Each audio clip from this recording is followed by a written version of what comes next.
sincérité des frères et des sœurs. T'as des gens, ils font semblant. La communauté afro, pour eux, c'est un marchepied pour se donner de l'importance, mais ils en ont rien à faire. Ouais, ça c'est vrai. Il y en a, ils font semblant, mais quand t'es dans les coulisses, t'es dégoûté du nombre de frères et de sœurs qui font semblant. Eux, en fait, ce qu'ils veulent, c'est juste exister. C'est pas le bien-être des frères et des sœurs qui sont derrière, qui sont dans l'anonymat, pour les aider. C'est pas ça leur objectif. Leur objectif, c'est eux, leur poche. Blaf, bonjour, Africains, Africaines, Afrodescendants, Afrodescendantes, je vous salue. Ce que je voulais vous dire, c'est de faire très attention à ces pseudos américains ou jamaïcains en France, ou dans le système, ou même dans nos pays d'origine. Tous ces gens, tous ces adorateurs des Afro-Américains, des Noirs anglo-saxons, etc., soyez prudents, mes amis, soyez prudents. Avec les années, vous connaissez le thème de ces vidéos. Pour ceux qui ne me connaissent pas, cette chaîne, elle est dédiée aux afrodescendants qui ont un certain mépris vis-à-vis de la négritude, vis-à-vis de l'africanité, mais qui font semblant.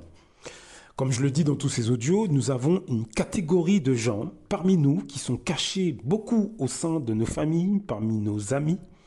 Ce sont des gens qui nous ressemblent, cuisinent comme nous, ils ont nos accents, ils s'habillent comme nous, ils se coiffent comme nous, ils vont dans les mêmes soirées que nous. Ils prétendent, extérieurement en tout cas, ils prétendent faire partie de la négritude alors que ce n'est pas le cas. Donc cette chaîne YouTube est dédiée vraiment à ces personnes. L'objectif, c'est de mettre en lumière les dégâts qu'ils nous causent. Parce que je vous assure que, et il ne faut pas prendre à la légère ce que je vous dis, nous sommes bousillés de l'intérieur par une catégorie d'Africains, d'Afro-Antillais, Africains de tous les pays francophones. Ces gens viennent de tous les pays francophones. Pareil pour les Antillais, ils viennent de toutes les îles qu'on connaît, mais aussi Guyane, Réunion, etc. Le monde noir français, d'une manière générale. Nous avons cette catégorie de gens parmi nous qui font semblant d'être blacks au moment où ça les arrange. Mais je vous assure que lorsque nous avons le dos tourné, ces mêmes personnes changent complètement de discours. Cette chaîne YouTube, elle est là justement pour exposer ce qu'ils font. Donc, je pense que vraiment, vous devriez vraiment prêter attention à tout ça. Surtout que nous sommes à quelques jours des élections. Et le RN, justement, se nourrit, au niveau des populations noires, se nourrit de ces personnes. Justement, puise dans ces personnes pour avoir des membres. On ne s'en rend pas compte. Les gens que je vous décris changent de visage de seconde en seconde.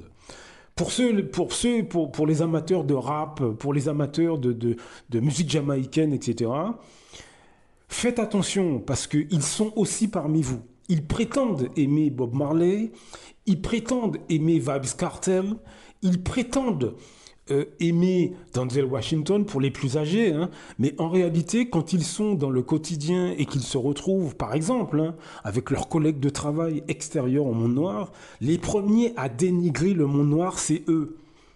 Voilà la réalité. Les tout premiers à aller dans les soirées le vendredi, et à zouker, etc., c'est eux. Mais les premiers à dénigrer le monde noir au sein de leur belle famille étrangère, c'est eux. Le truc, c'est que vous ne le savez pas. Vous pouvez tout à fait être assis chez vous avec des amis, en train d'écouter du zouk, du rap, du dombolo, de l'afro-love. Je crois que c'est un style que je ne connais même pas, l'afro-love. J'ai entendu ça dernièrement sur les réseaux. Je ne sais pas ce que c'est l'afro-love, espèce de zouk, je ne sais pas trop. Mais bref, vous pouvez tout à fait être assis avec ce genre de personnes chez vous. Vous passez la journée à écouter ces musiques, vous avez toute la panoplie du clip vidéo, les tresses sur la tête, garçon comme fille, le style rap sur le dos, les tissus rap, etc. Vous pouvez être avec des gens qui présentent cette image-là, et sans vous en rendre compte, une fois qu'ils sont chez eux le soir, les premiers à dénigrer le monde noir, c'est eux. Vous pouvez être tout à fait avec ce type de personnes sans même vous en rendre compte. Je vous assure. Et ils pullulent. Ça, c'est une info que je vous donne. Ils pullulent dans ces milieux. Rap, en France, à mon avis, en France, à mon avis, la bonne moitié de gens qui prétendent aimer les Noirs américains ou jamaïcains en réalité, sont complètement négrophobes, dédaigneux vis-à-vis du monde noir, et vous ne vous rendez pas compte. Vous ne vous rendez pas compte qu'ils sont comme ça. Tout simplement parce que devant vous, ils vont danser sur de l'afro-trap ou le style qui est en vogue à l'heure actuelle.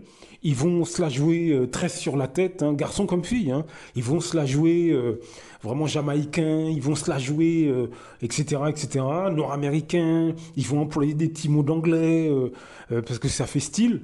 Mais en réalité, ce n'est qu'une façade. Hein. Beaucoup de Noirs français, que ce soit Afrique, Caraïbes, etc., hein, jouent à ce double jeu. Hein.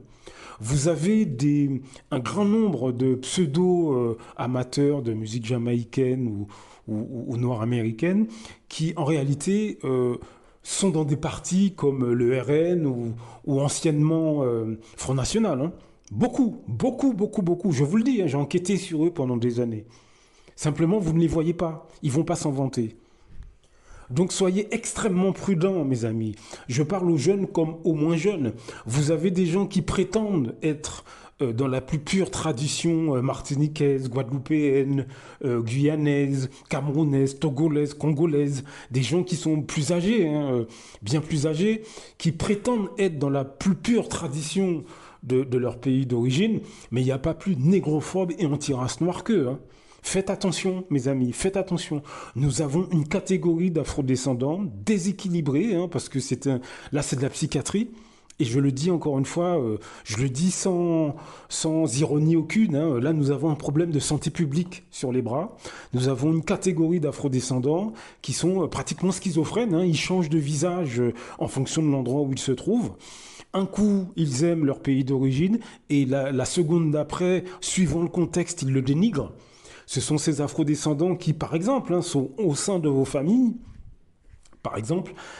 Et puis, il y a un terrain familial, une maison familiale, il y a de l'argent en jeu, etc. Et d'un coup, ils se mettent à agresser les membres de leur famille pour le terrain, la maison en question. Alors qu'il n'y a pas vraiment de raison. Hein. Il suffit que vous vouliez acheter le terrain familial qui est totalement inoccupé. D'un coup d'un seul, vous vous retrouvez avec des membres de votre famille qui veulent votre peau, alors qu'ils ne voulaient pas du terrain à la base. Hein. Donc ça, ce genre de comportement-là, c'est dans la ligne directe du sentiment anti-race noire que ces gens, ils ont dans leur tête. Pourquoi ? Parce qu'il suffit qu'un étranger, par exemple, vienne acheter le même terrain, la même maison, un étranger extérieur au monde noir, ces mêmes personnes qui vous font la guerre, là, ils vendent la maison, le terrain, 3 fois moins cher. Hein. Voilà ce type de personnes que nous avons parmi nous. Vous avez dans le milieu du travail en France des Antillais ou des Africains de tous bords, hein, natifs d'origine, mais qui sont d'une négrophobie qui dépasse l'entendement. J'ai entendu des Martiniquais ou des Guadeloupéens ou des Guyanais ou des Togolais ou des Congolais, etc., m'expliquer que, par exemple, notamment dans la fonction publique, où ils voulaient passer des concours, ils voulaient, progresser, quoi, en fait. Et ils ont été bloqués par leurs propres collègues, qui viennent du même pays qu'eux. Et ce ne sont pas des jeunes de 20 ans, hein, ce sont des gens qui ont 35, 40, 45, 50, etc. Hein.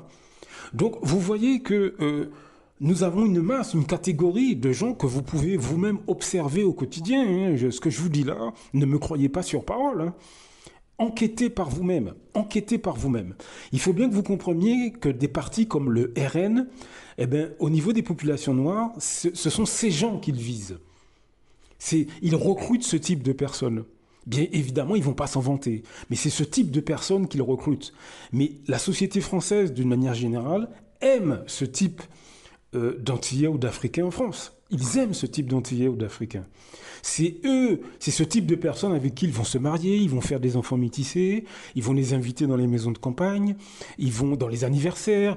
Remarquez dans votre boulot, les afro-descendants qu'on aime, ce sont souvent les plus cons vis-à-vis de leurs semblables. Hein. Ce sont ceux qui se vantent d'avoir des enfants métissés, ce sont les bouffons des caricatures de rappeurs ou de Jamaïcains pseudo-black, alors que c'est absolument pas ça, ce n'est qu'un style. Vous allez voir qu'en France, le type d'Antillais ou d'Africain qu'on aime, c'est le bouffon. Hein, c'est le mangeur d'acra. c'est le danseur, celui qui se déhanche sur du dombolo pour faire rire les autres. Voilà le type de noir français qu'on aime en France. Donc, mes amis, enquêtez sur ce que je dis, faites attention. Faites attention, les plus anti-race noire qui puissent exister en France, ce sont tous ceux qui prétendent être jamaïcains ou américains ou noirs américains. Parce que dans la réalité, quand on les observe au quotidien, ce n'est pas ce qu'ils sont. Je me répète, ce n'est pas ce qu'ils sont. C'est faux. C'est complètement faux. Et ce problème n'est pas simplement en France. Vous le retrouvez en Angleterre, vous le retrouvez aux États-Unis, cette catégorie de personnes, vous le retrouvez dans les Antilles, vous le retrouvez en Afrique. Le monde noir, d'une manière générale, on doit enquêter sur ces gens-là, sur cette catégorie-là. Alors attention, il n'est pas question d'être dans la violence, hein, c'est pas du tout ce que je vous dis. Hein. Non, non, idéologiquement. Et aussi, c'est un problème de santé publique. On doit, encore une fois, se pencher sur ce trouble mental de gens, finalement, qui n'aiment pas leur identité, mais qui prétendent. Donc, ils sont dans un espèce de truc schizophrène. Donc là, on a un problème de santé publique sur les bras. On doit se pencher sur notre psychologie, sur notre bien-être, comment ces gens se sentent, finalement.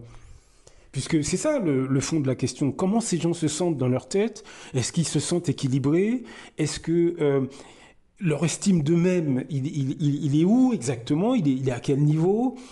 Et puis, quelle solution thérapeutique on peut trouver? Est-ce qu'il y a des méthodes traditionnelles pour que ces gens aillent mieux, par exemple? C'est une vraie question, hein, c'est pas de l'ironie, hein, ce que je vous dis là.